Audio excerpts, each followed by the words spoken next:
It is precisely what we're trying to tell you, that we need to change the way we do business today, because far too many African American men and Native people and people of color have died in the hands of law enforcement, implementing the practices that we have today.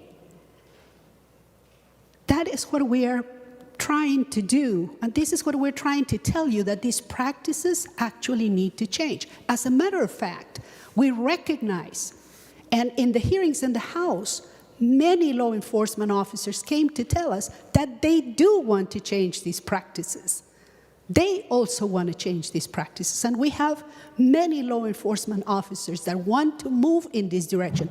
And here we are saying, here, you have $6 more million to continue to do the same thing. How can we come here and say that? How can we do that?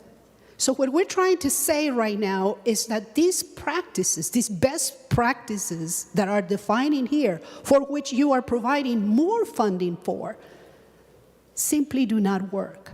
And we are trying to tell you, Mr. President and members, that we have a set of practices that are guided by research and have been approved in other states and have been so well received by many, many law enforcement officers that these practices actually work. So we're trying to enhance we're trying to enhance this policy by saying, when you adopt this funding for best practices in the future, we want to make sure that we define what that is.